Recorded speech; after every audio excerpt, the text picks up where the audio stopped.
The conversations between a doctor and a patient, or a lawyer and a client, are confidential. But therein can lie a very challenging dilemma. What would happen if, for example, during a counselling session, a person seeking help confessed to a murder? In today's episode, we listen to the confession of a Canadian nurse, a self-styled angel of death who used insulin to kill 8 elderly patients in Ontario care homes. A woman described by the judge in her trial not as an angel, but as a shadow of death, a shadow that passed over her victims. While still working as a nurse, she entered a drug rehabilitation program at a psychiatric hospital in Toronto after becoming hooked on painkillers stolen from pharmacies at the nursing homes where she worked. Whilst in counselling, she confessed to staff about killing and attempting to kill her patients. When the police were notified, she voluntarily agreed to be interviewed. With little prompting, she described the murders in detail, whilst claiming she was only doing God's bidding in ending these elderly lives. Who is this angel of death? Elizabeth Wettlaufer.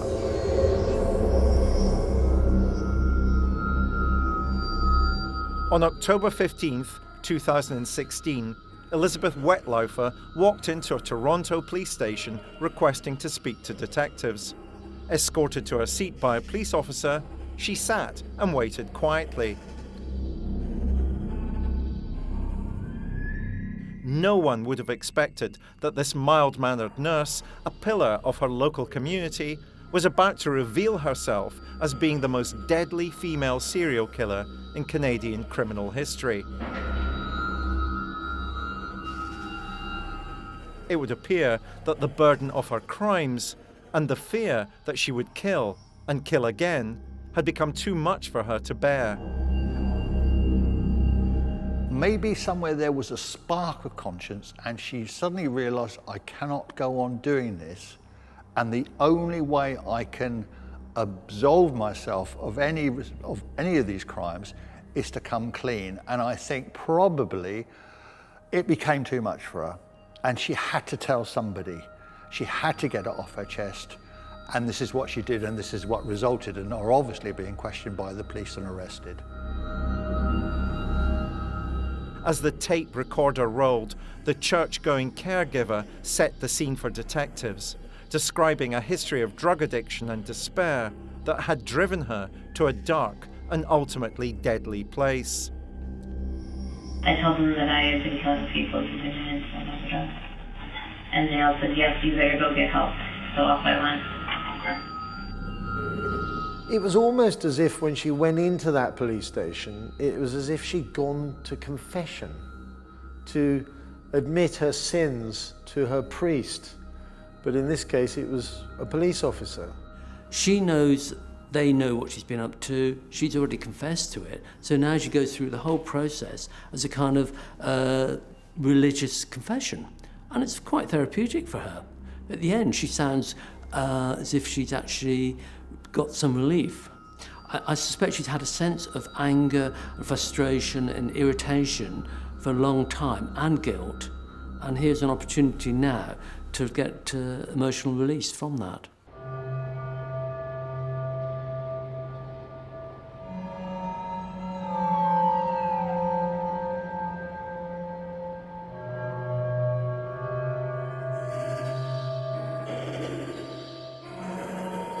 You could have been in this situation and taken this to your grave. Yes. And who would have known? Right? That's what I was told to do by a lawyer. What's that? Take it to my grave and not tell anybody.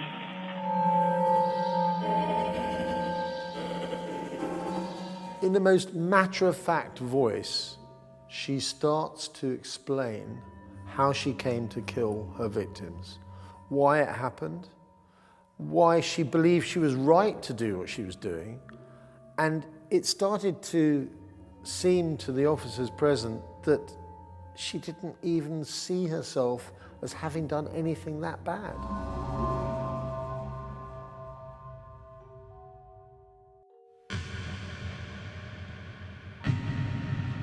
All serial killers develop a murder kit. It can be handcuffs, it can be rope, it can be all sorts of restraints. But in this Wettlaufer's kit, murder kit, was stuff that was readily available in the ward's medical cabinet. We think of Dr. Shipman, who was a drug addict. He was addicted to hydromorphine. He injected himself. You have Beverly Allitt with access to drugs on a daily basis. Wettlaufer was no exception.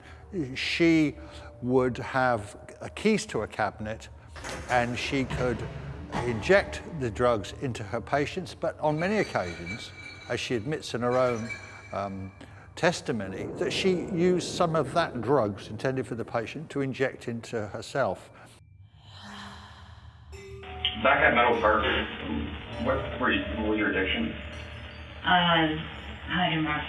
Okay. All right. Hydromorph. Okay. And what, like, how much were you using? And... I was a binge user, so I would use what I could get a hold of by stealing it from the patient. It was her job at the old people's home where she worked to look after these old people and to make them comfortable and to ensure that the last few years of their lives were decent and manageable. She would spend most of her duties looking after the infirm and very ill, giving them medication and caring to their general day-to-day needs. She would make sure that they were comfortable in bed, that they had everything they wanted. And these patients looked to her for love and support and care when they were estranged from their own families.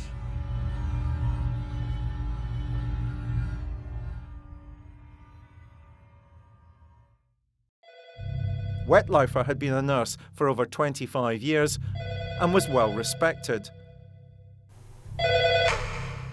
But in 2007, her personal life began to disintegrate, and problems at home began to rear their head in the workplace. When my ex and I broke up in 2007, I was already taking the medication for my borderline personality disorder.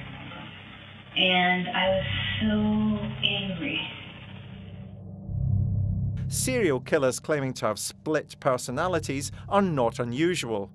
But I'm here with forensic psychologist, Professor Michael Brooks, to try and find out if there's any truth in Wettlaufer's claims.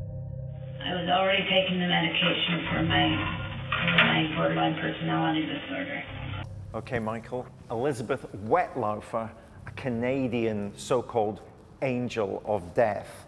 Let's deal with one of the things that crops up there immediately. She's described as having borderline personality disorder. What does that mean? Very, very simply, it's the inability to control emotions.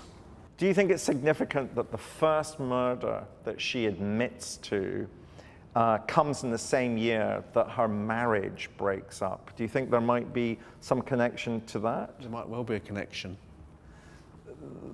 Again, though, the marriage breaks up, they don't have children from that marriage, and then she forms a relationship with another woman. A fluidity in her sexuality. Does that give us any context for understanding her? Is it a fluidity or is it a confusion? Is she not certain whether her orientation is towards male or females? Why does she become more disturbed when her marriage breaks up? Why is it that she then goes on to kill? Why is it that she then has a relationship with a female if she hasn't had female relationships with females before? Normally with fluid sexuality, there'll be different relationships over a period of time. There won't necessarily just be one switch. Even though I walk through the valley of the shadow of death, I will fear no evil, for you are with me, your rod. Wettlaufer has it that God was instructing her to kill these elderly people. And this is a sort of bull, if you like, that so many killers come up with. Peter Sutcliffe came up with the same thing. He said he was visited by God when he was digging a grave in a cemetery. He had him in his cell, Harvey the Hammer Carrington. He said, God told me to kill people. Arthur Shawcross said God told him to kill prostitutes. Religiosity is an aspect often of some serial killers. Being almost a religious fanatic, finding a deep faith, and that reference to God's voice can either be a genuine attempt of her to minimize her personal culpability, or something that she really doesn't believe but is in her psyche. But I think it's probably more the former. So I'm not entirely convinced about that as a kind of active contributory factor, but she certainly refers to it and repeats it and believes it to herself, and that makes it real in that sense. And it was like a voice said inside me, I'll use you, don't worry about it. And the different times that I have caused people's deaths or caused them discomfort through the influence, I believe it was the influence of that voice or whatever it was. It wasn't a voice in my head, it was a voice in here. And when I would do it afterwards, I would hear like a laughter in my chest.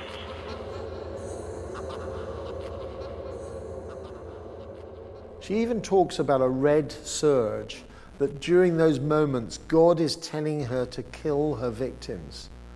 And again, she makes it sound completely plausible. And she also manages to ensure that the responsibility for these killings is down to God, not down to her.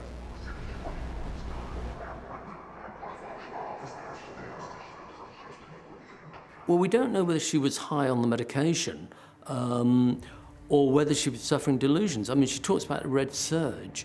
She was a very angry woman. What comes across quite clearly is she's angry about life, angry about situations, and maybe this is her way of explaining her anger as a kind of surge, red mist almost, that men often talk about mist covering their eyes and they lose control. Maybe this is her way of explaining how she loses control of her emotions. But then she switches into this very controlling, very clear goal of killing people. I think the most striking thing about the narrative that I've seen was that there are some pretty straightforward forms of defense mechanisms of rationalization and minimization and an attempt to place herself almost from a victim's perspective. It could be suggested that she took her anger out on her victims. I'm not sure that that is completely true. I think it's more possible that she just enjoyed doing it for the fun of it.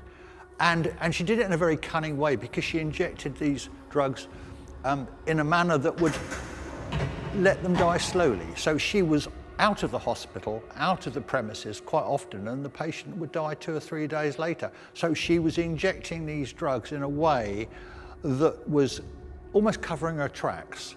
So when the patient died, perhaps another nurse was on duty and she thought the responsibility would go to her. So she was injecting these drugs in a very, very careful and cunning way. But I don't know that I could say that she was angry to kill. She just wanted to kill.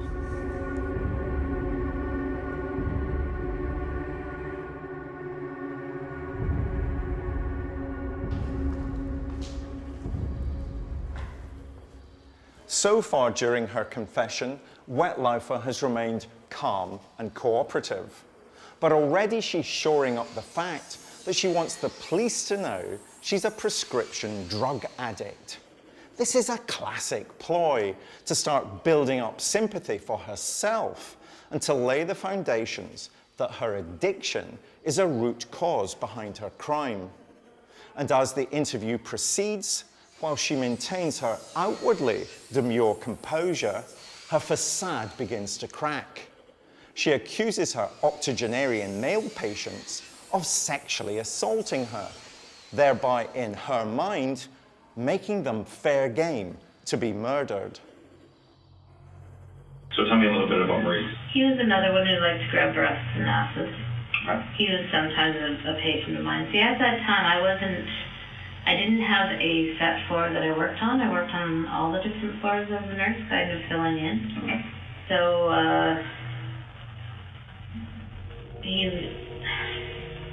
one afternoon I was working with him and he did grab me.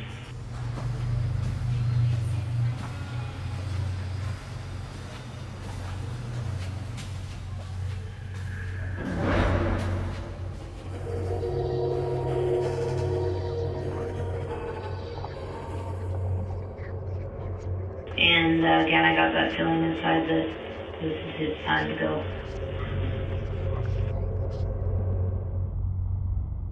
Wettlaufer was by now constructing a narrative wherein her elderly male patients were abusive towards her and therefore deserved to die. Yet, before long, it wouldn't just be Wettlaufer's male patients who were at risk. As a serial killer, her preferred victim group had become anyone who was geriatric. It is pretty common knowledge that most serial killers have a preferred victim type. Beverly Alec went for much younger children in many cases. But this woman, Wettlaufer, she had a ready supply of victims literally laying in their beds waiting for her to come along and kill them. And you cannot imagine again that some of these elderly people, some were in their 80s, still had good life left in them, although they were sick. They still look forward to seeing their grandchildren once a week, or their younger children come in to visit them for Easter or birthday presents. They still had life left in them. Yet this woman, Wettlaufer, who really was just a lonely, sad drug addict with a split personality, decided that she would take all that away from those children and remove their lives. And she didn't have to go trawling the streets like serial killers do for a victim. She didn't have to go and find prostitutes on the street corner. She had them laying them in front of her. Serial killers, especially those within the medical profession, seem to hone in to the older patients, the elderly who perhaps don't have many people visiting them, who perhaps are sickly, not necessarily close to death, but then people like Elizabeth and Shipman, for example, they start to feel that it's their duty, or almost they're doing these patients a favour by ending their life before their lives become more painful, as if they are God. One of the great things about being a serial killer is power and control. Serial killers love to be in a powerful position. Now, she was a nurse, she was administrating medication appropriately, but she was also giving it inappropriately. She was controlling, she was playing God. I mean, that's what she enjoyed doing. That's what all serial killers enjoy. That moment when they decide you live or you don't live. That is a fantastic turn on for anybody who's into that kind of behaviour.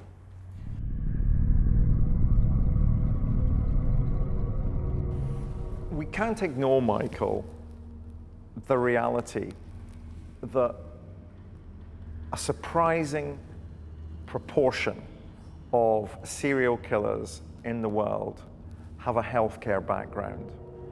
What is it about that context of working in hospitals or nursing homes, or indeed as a GP in the community, that affords serial killers the opportunities? In many situations, you have to ask, why is somebody applying for a particular post? What's their attraction? So if you look at teaching as a profession, it will draw in those who are attracted to children. And usually they're those who will go out of the way. Everybody will think they're an excellent teacher. They will volunteer for additional activities. That then gives them the opportunity to offend, because they will have children by themselves with very little other adults around. You have to ask, why do these individuals go into healthcare? Is the healthcare environment providing them with the victims that they're seeking? And of course, there's access to drugs, that access to drugs. People die, sadly, people die in the hospitals, so therefore it's not commented upon. So there might be a variety of things within a healthcare setting that serial killers could use to their own advantage. To cover up their offences, to cover up their crimes. The one thing about the medical setup is that you do often have access to drugs, so you can kill people quite easily. You have people who actually adore you. You have patients who actually think the nurses are wonderful and the doctors are wonderful. And we actually have a situation where in one case, the family actually thanked her for looking after the patient. And that reminded me very much of Beverly Arlitt, where she was actually made a godmother to one of the surviving twins, having killed the other twin. So patients have this idea that nurses are wonderful and can't do any harm. She would not have been a serial killer if she had not been in that position, that place of trust, that place of opportunity, and that place of the vulnerability of the victims that allowed her, and her knowledge, her professional knowledge as well.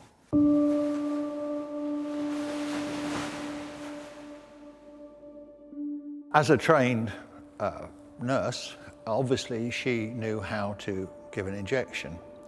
And so she would go to the medical cabinet, perhaps on occasions unauthorized. She would fill her syringe with more than the correct dose and inject it into the patient. And that person, when they closed their eyes and went to sleep, the last thing they would see were the loving, caring eyes of Wettlaufer looking down on them and fluffing up their pillows before they went to bed. She did what we recognise is probably the best way to kill in a hospital, is the use of insulin, because it's so easy to get hold of. You can give a patient insulin and you can cause death that way. Now, what was interesting about her, she didn't do the Beverly Arlitt of dashing in and saving patients. She just killed patients, didn't want to be the heroine or the hero. She actually just killed people because she wanted to kill them.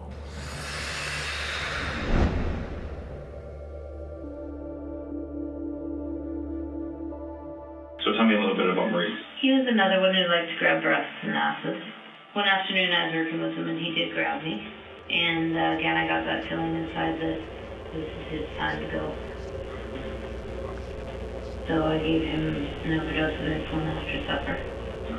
And I believe he died the next day. And how did it make you feel when Maurice passed away? Loved it.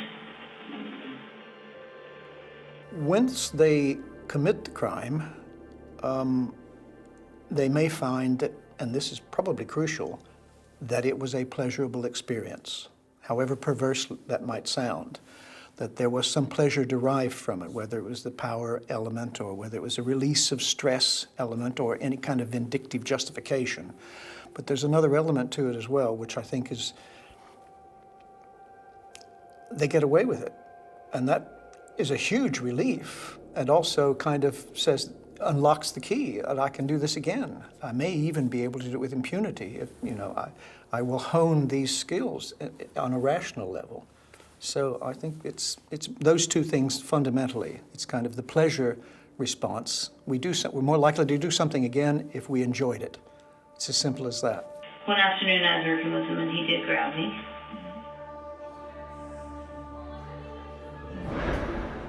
Again, I got that feeling inside that this is his time to go.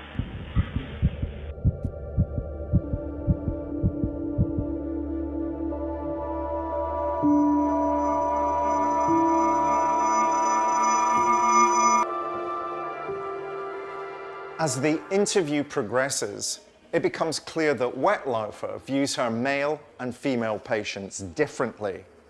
The men are almost universally abusive and abusers. The women are, by and large, being put out of their misery. And in doing so, she's determined to paint herself as a martyr to their pain and as a cleanser of evil.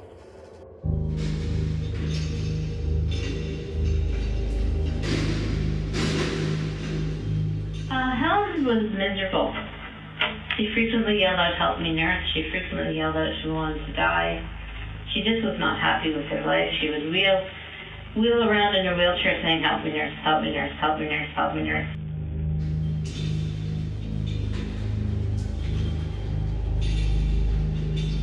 And when you went to help her, what do you want help with? Nothing, get away with me. Go away. Help me nurse, help me nurse. Didn't want to eat, didn't want to drink, very difficult to deal with. Constantly would yell, or we'd say, what do you want help with? I want to die. Why can't you help me die? I want to die. Often you find males in the 70s and 80s, they're starting to dement, they start to behave socially inappropriately, they often end up being sexually inappropriate. So nurses will tell you that with elderly gentlemen, that they do grab their breasts, they do grab the bottoms, they do actually sexually become active. And some of them even masturbate in front of them because their frontal lobe doesn't inhibit them, which it should do in normal situations. So they become disinhibited, and that goes sexually as well as language. Often you find vicars starting to swear and things like that. Now, with our ladies, they tend to be more respectful of nurses, and in this case, quite clearly, she saw them as being on their way to heaven. She wanted them to go quietly and peacefully. She actually saw herself, in some sense, of actually helping them on their way to death. And one night, it was like something snapped inside, and that red surge came back, and I thought, okay, you will die. So I gave her a shot. I came up to her and said, this is for your pain, and I gave her a shot.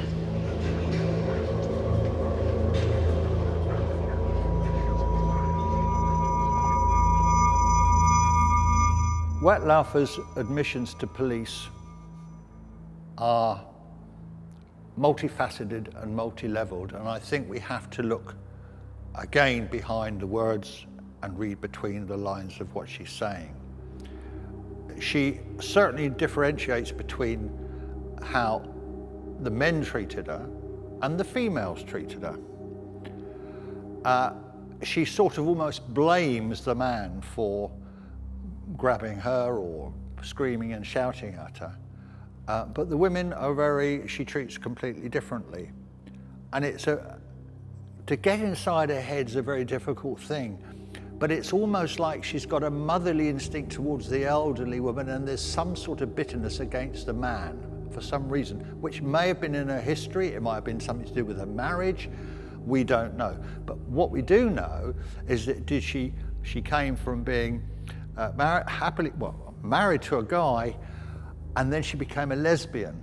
And it was perhaps that lesbian instinct, that female instinct, that made her think slightly differently the way she treated the female patients rather than the man. But that's pure speculation.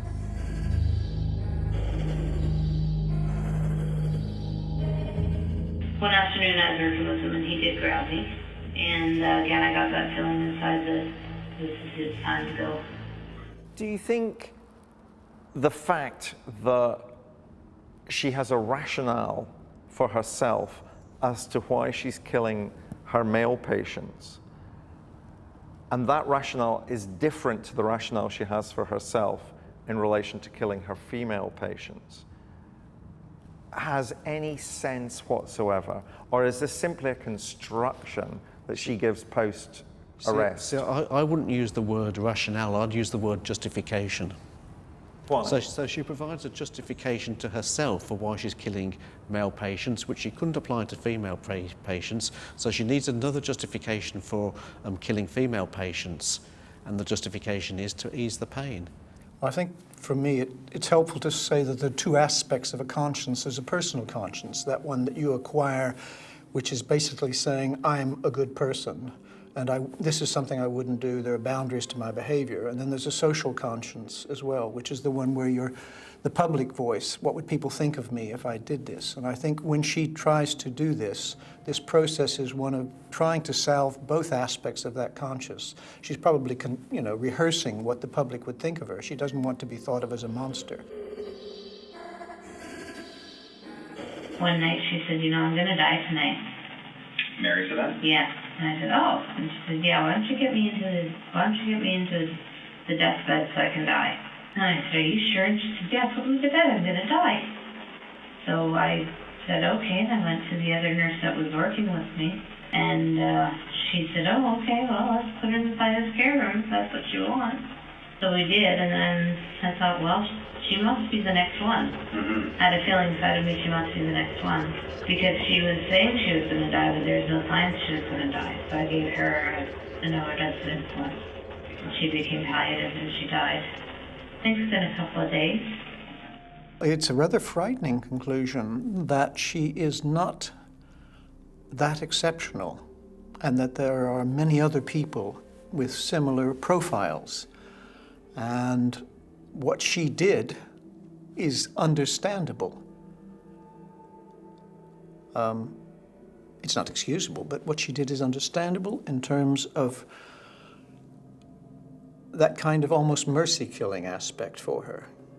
The different times that I have caused people's deaths or caused them discomfort through the insulin, I believe it was the influence of that voice or whatever it was. It wasn't a voice in my head, it was a voice in here.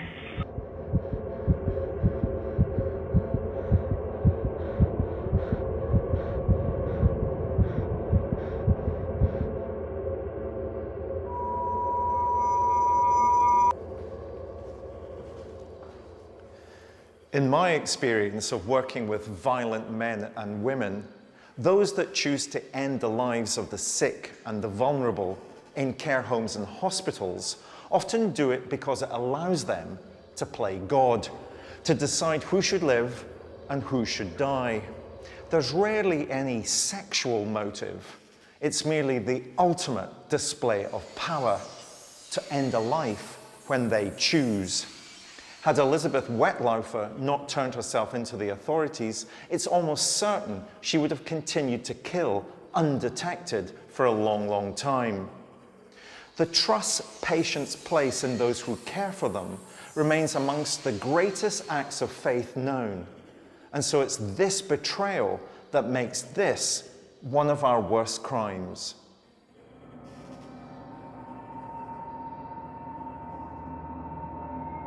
This confession is fascinating also because most people within the medical profession who commit these sort of heinous crimes do not explain why they do it. They don't explain how they do it.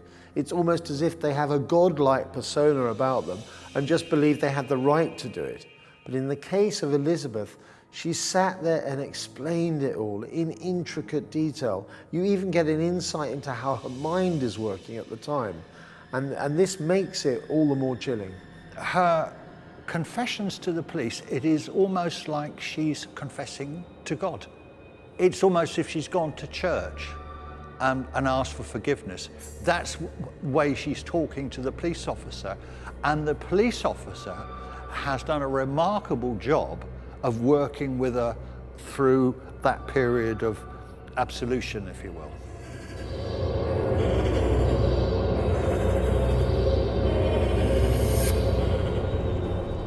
If I think about serial killers falling into two distinct groups, the ones who are garrulous and talkative, but the vast majority of whom are silent and uncommunicative. Why does she want to talk as much about what she's done? Because she wants to draw attention to herself. She wants the publicity. She wants the airtime. She wants you to listen to what she has to say. This is a very extensive interview that she gave. So she likes sort of the sound of her own voice. She likes to dominate proceedings. She likes to be able to share with others her thoughts and her views and her experiences. But that doesn't mean to say that in any way that what she's saying is actually the case.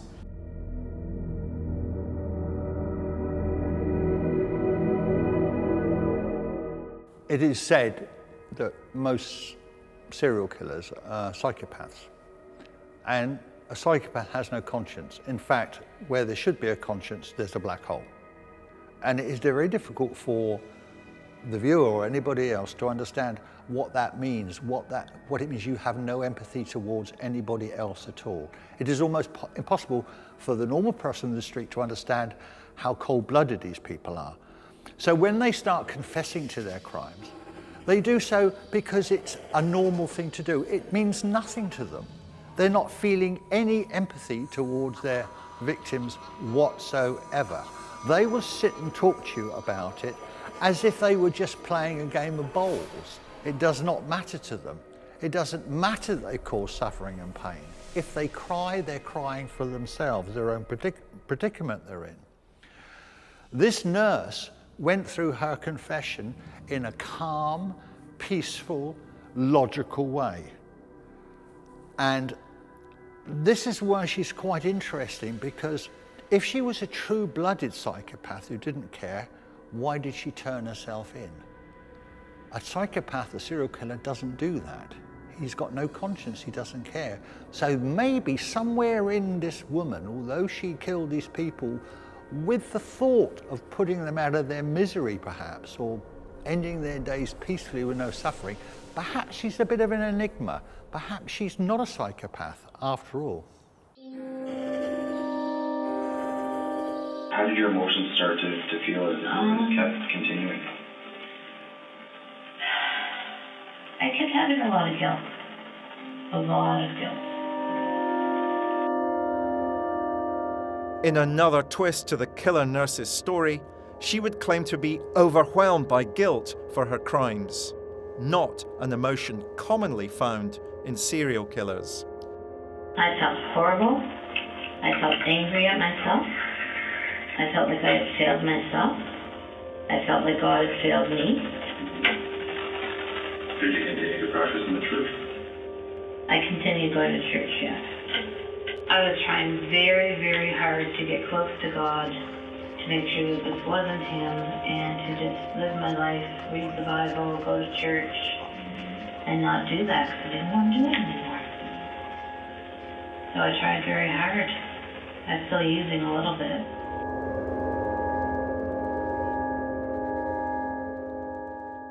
What's unusual with her was that there was a gap for about 2 years where she wasn't working with the elderly, so she didn't kill. And she didn't seem to have any driving motivation to kill during that period. And then when she went back to working with the elderly, she went back to killing. In June 2017, Wettlaufer was sentenced to life imprisonment for the murder of 8 elderly patients. With no chance of parole for at least 25 years, Wettlaufer will be 76 years old when she gets out, the same age as some of the patients that she murdered. There was always that red surging that I identified as God telling me, this is what, this is how you work for me.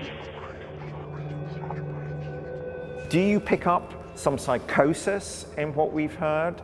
A disordered thinking? She talks about voices, for example, quite a lot. Well, that would be the link.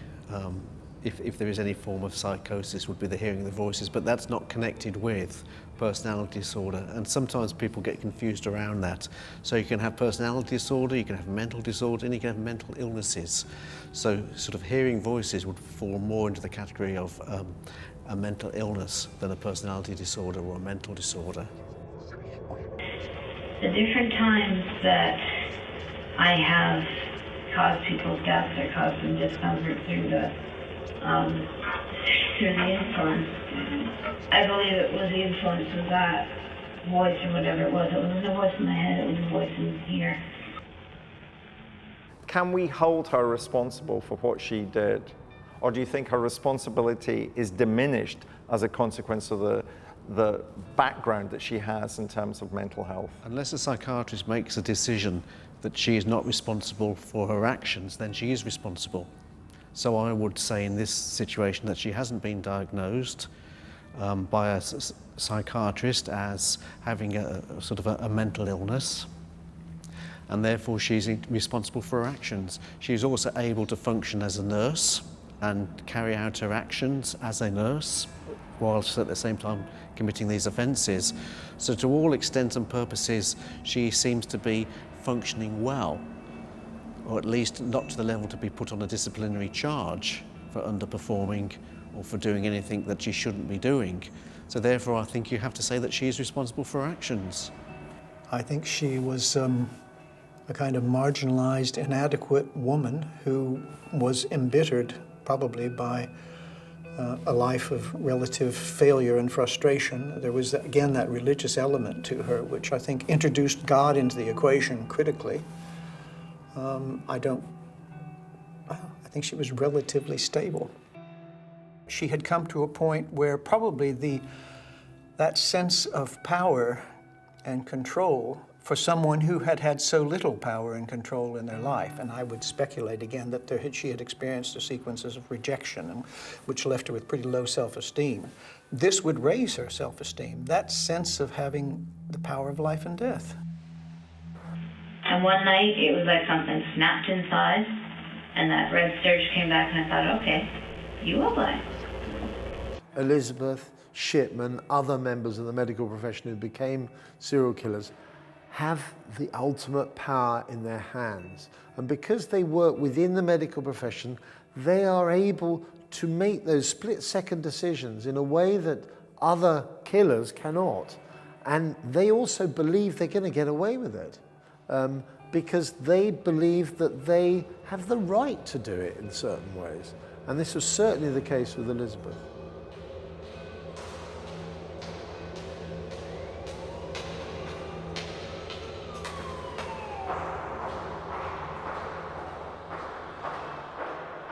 These interviews offer an extraordinary insight into the mechanisms of how a member of the medical profession can murder with ease. And for that reason, they are unique and also extremely frightening to listen to.